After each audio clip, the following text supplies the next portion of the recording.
Mira esta frase. I gave the book to him. Yo le di el libro.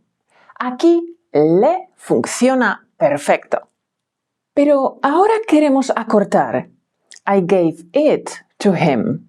Vamos a cambiar el libro por lo. Entonces, la frase debería ser yo le lo di.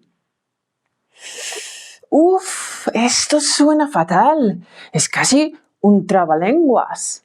Tu lógica es correcta. Le es correcto y lo es correcto. Pero juntos no funcionan. Hoy vamos a arreglar esto. Te voy a enseñar la regla lonely versus superior. Es un truco mental que te dirá exactamente cuándo usar le y cuándo usar se. ¿Qué es eso de lonely? Lonely significa solo en inglés. Si el pronombre de la persona está solo, está lonely, lleva L, porque lonely empieza con L. Mira esta frase. Le di el libro. Aquí el pronombre es le. ¿Está solo? Sí. Tiene el libro al lado, pero el libro es un sustantivo. No es otro pronombre. Así que le está lonely.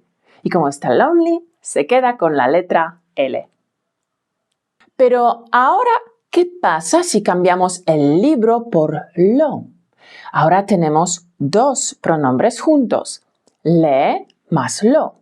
La persona le ya no está lonely. Ahora tiene compañía. La cosa, lo. Las personas son más importantes que las cosas. Las personas son superiores. Y superior empieza por la S. Así que cuando tenemos los dos pronombres juntos, la persona llevará S. Entonces la frase final es se lo di. Es pura jerarquía.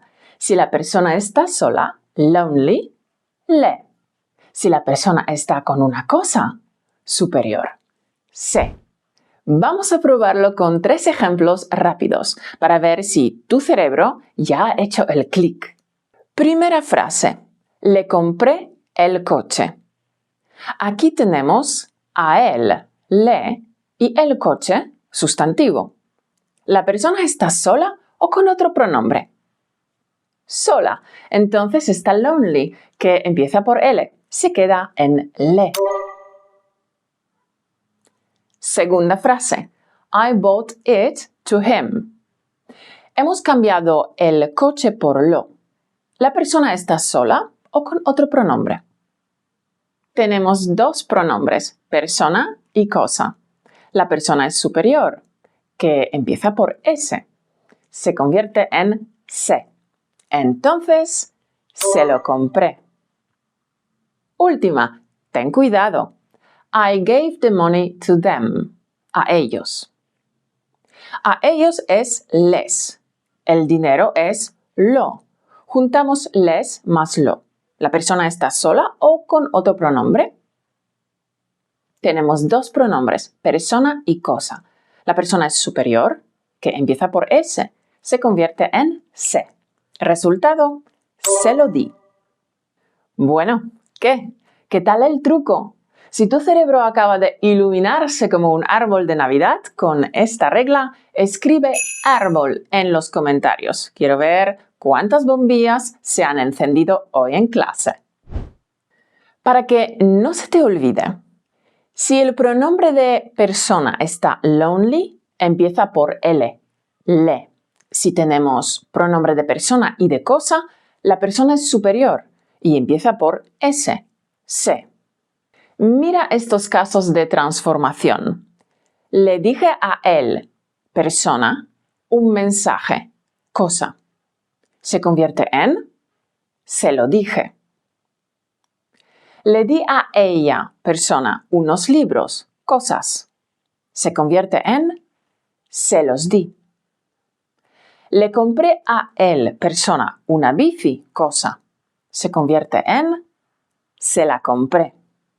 Te he preparado una tabla completa con todos estos casos, singular, plural, masculino y femenino, todo ordenado. La puedes descargar totalmente gratis en el link de la descripción.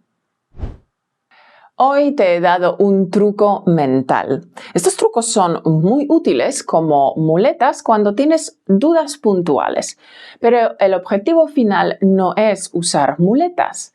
El objetivo es correr, fluir cuando hablas. Cuando interiorizas el idioma, ya no necesitas trucos como este. Hablas directamente sin pensar en gramática. ¿Y cómo se consigue eso? ¿Cómo se automatiza? Con las multihistorias. Es uno de los ejercicios de nivel 10 que usamos en mi curso Piensa y habla en español. Ahí te enseño a dejar de traducir y a absorber la lógica de los nativos de forma natural. Si quieres probar cómo funciona, te he dejado una clase de muestra gratuita en la descripción. Haz clic, pruébalo y decide si es para ti. Nos vemos en el próximo vídeo.